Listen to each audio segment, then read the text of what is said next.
Buenas tardes, abogada. Me presento, soy la alumna Geraldine Maoli Linares Elvir y voy a hablar sobre los puntos a investigar. La Iglesia y el Estado. Pues durante la época en que España ejercía dominación en los pueblos americanos, la Iglesia y el Estado estaban fuertemente entrelazados. En un sistema conocido como el régimen de monarquía católica. Esto significaba que la Iglesia Católica no solo desempeñaba un papel religioso, sino que también actuaba como una institución clave en la administración y control social de las colonias. La corona española se veía a la Iglesia como un medio esencial para evangelización de los pueblos indígenas. Así los misioneros y clérigos fueron enviados a las colonias con la responsabilidad de difundir la fe católica, pero también para imponer la cultura y las normas de una sociedad española. Esto facilitó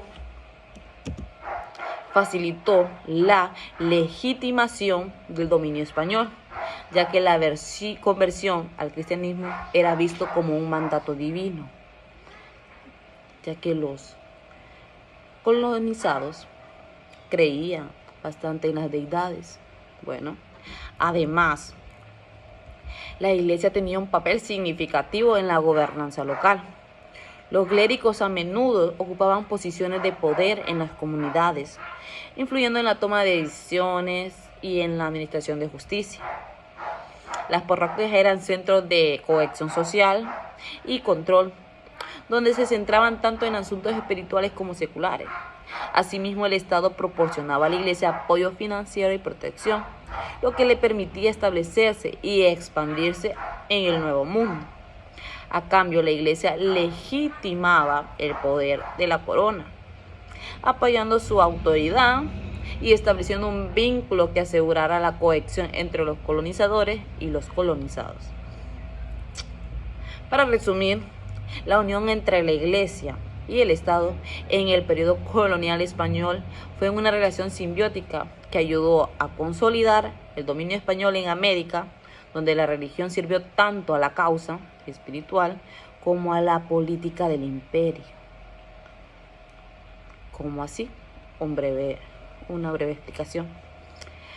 Cuando dicen que llegó a consolidar el dominio español en América, sí, la religión sirvió tanto a la causa. ¿Por qué razón? Porque los colonizados eran creyentes a lo que eran las deidades, el dios del sol, el dios de la luna, el dios del maíz, etc. Pues al ver que existía una religión de parte de los colonizadores, estos optaron por creer en lo mismo y optaron también por adquirir sus culturas, lo que aportó a que la corona española lograra ser reconocida y lo que aportó a la causa de la política del imperio. Y me pasó lo que sucedió años después, que fue la separación entre la Iglesia y el Estado. La separación de la Iglesia y el Estado es un principio político y legal que establece que las instituciones religiosas y el gobierno deben operar de manera independiente una de la otra. Esto significaba que el Estado no debía intervenir en asuntos de la religión ni la religión en asuntos del Estado. Este concepto buscaba garantizar la libertad de religión y la pluralidad en una sociedad. Los aspectos claves de esta separación son la autonomía institucional, la neutralidad religiosa del Estado, el libre ejercicio de la religión y la limitación de recursos públicos. La autonomía institucional. Cada entidad tenía su propia esfera de influencia. La Iglesia tenía su influencia, la política tenía su influencia, pero recuerden que en lo que estaba unida la Iglesia con el Estado, la política tenía su influencia gracias a la religión.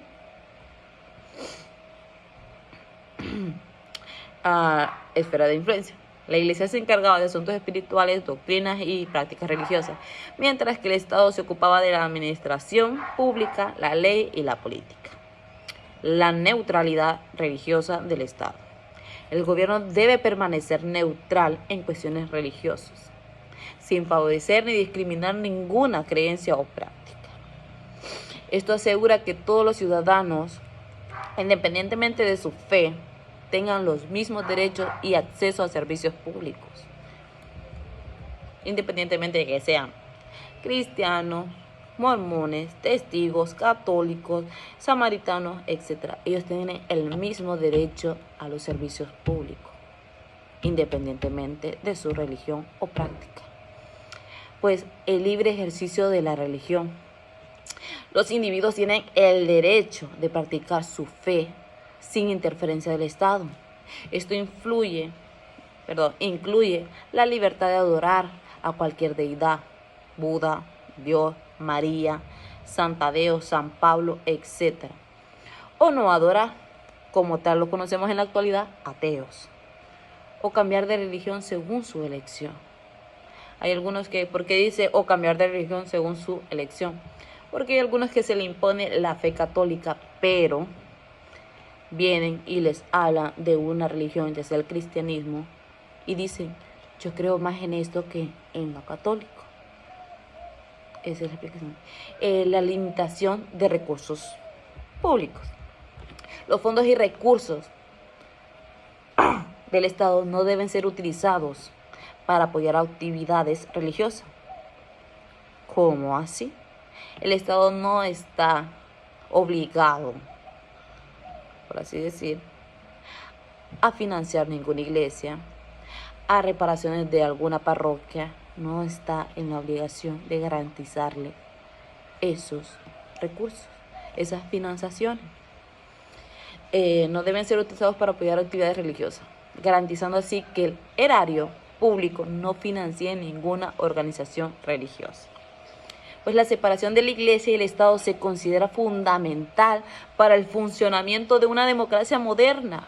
La democracia moderna es en la que estamos hoy. Esa es nuestra democracia moderna, donde la Iglesia y el Estado están totalmente separados. Moderna, ya que promueve la tolerancia religiosa y previene la imposición de creencias religiosas sobre la población.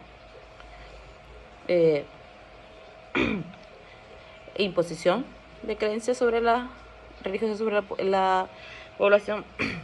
Este principio se ha institucionalizado en varios países, aunque su implementación y el grado de separación pueden variar según su contexto cultural y político.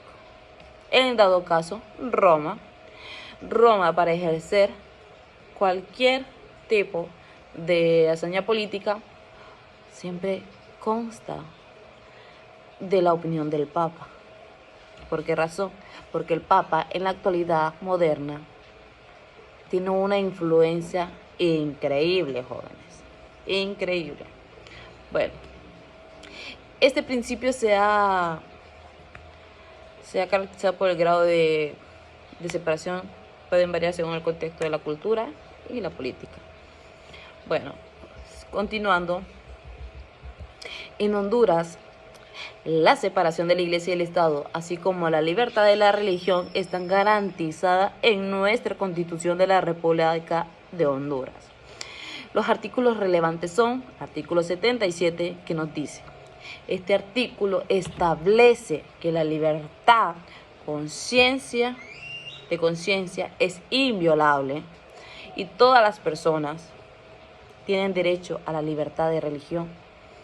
Esto implica que nadie, absolutamente nadie, puede ser obligado a practicar una religión que no elija, y que el Estado debe garantizar el respeto a esa libertad. No se me puede obligar a mí ser católica porque yo tengo mi libertad de religión.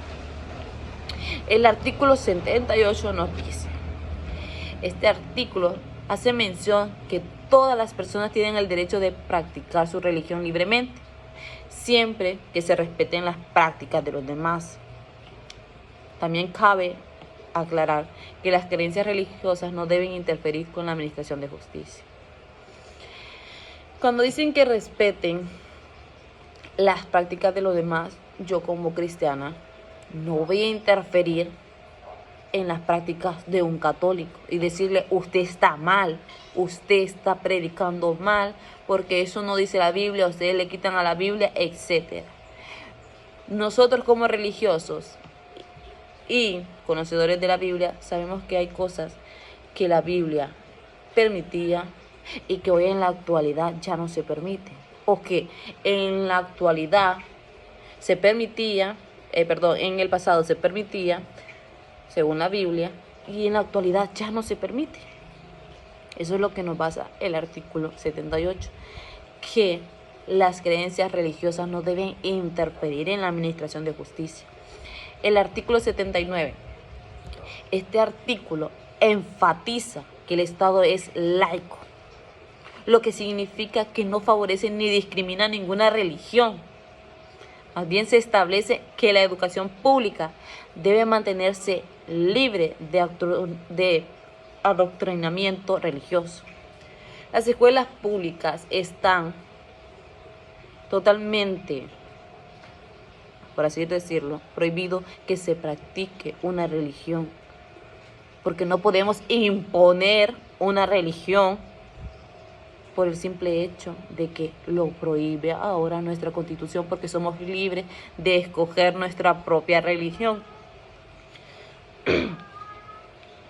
El artículo 84 nos dice que este artículo hace referencia principalmente a los derechos de los ciudadanos.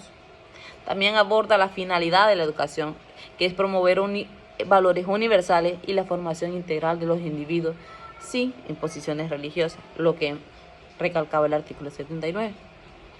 Pues estos artículos reflejan la intención de la Constitución, que es garantizar la independencia entre las instituciones religiosas y el Estado.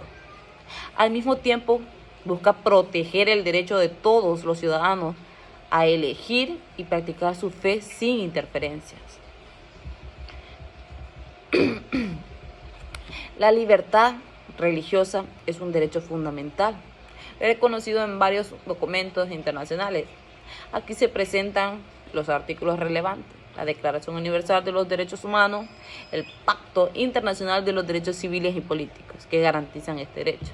Pues la Declaración Universal de los Derechos Humanos de 1948, según el artículo 18, este artículo establece que toda persona tiene derecho a la libertad del pensamiento y de conciencia y de religión. Incluye el derecho a cambiar de religión o creencia, así como manifestar su religión o creencia individual o colectivamente, en público o en privado, a través de la enseñanza o la práctica, el culto y la observancia. Pero el Pacto Internacional de Derechos Civiles y Políticos de 1966 nos dice: reitera el derecho a la libertad de pensamiento y de conciencia y de religión. Además, subrayamos que este derecho incluye la libertad de tener o adoptar una religión o creencia, ya sea individual o colectivamente, en público o en privado, a través de la enseñanza o la práctica, el culto o la observancia. Ambos textos reflejan el compromiso de la comunidad internacional de proteger y garantizar la libertad religiosa de todas las personas, por supuesto, promoviendo un entorno de respeto y tolerancia hacia diversas creencias y prácticas. Estos derechos son esenciales para la dignidad humana y para el desarrollo de la sociedad pacífica y democrática. A continuación se presentan las definiciones de confesional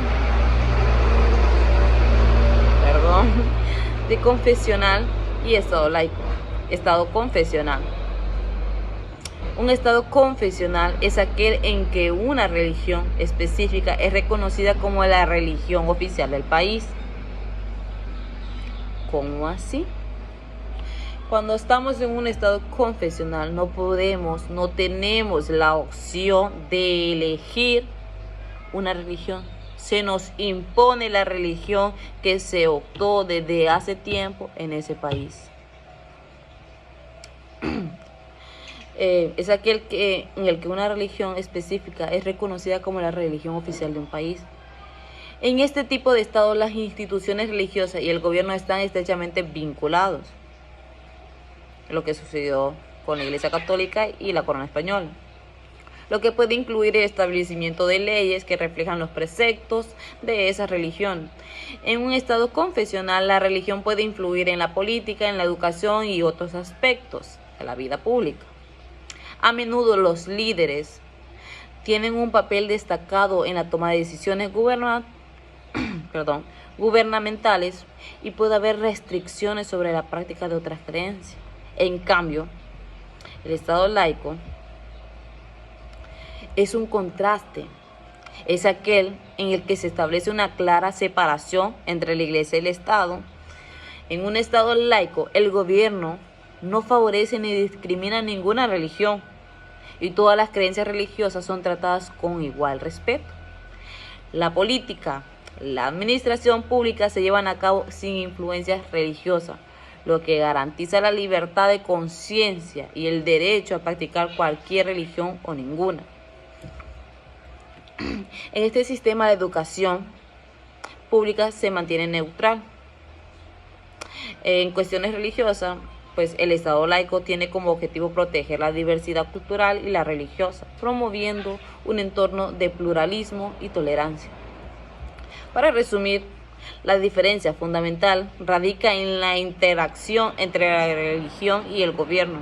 Mientras que un Estado confesional está asociado a una religión oficial, un Estado laico promueve la independencia y la neutralidad respecto a todas las creencias. Para dar una breve explicación, yo, en mi opinión, me veo mejor identificada con la separación de la Iglesia por el simple hecho de que yo puedo elegir mi religión sin que se me imponga. Esto ha sido todo mi aporte, muchas gracias y espero hayan comprendido.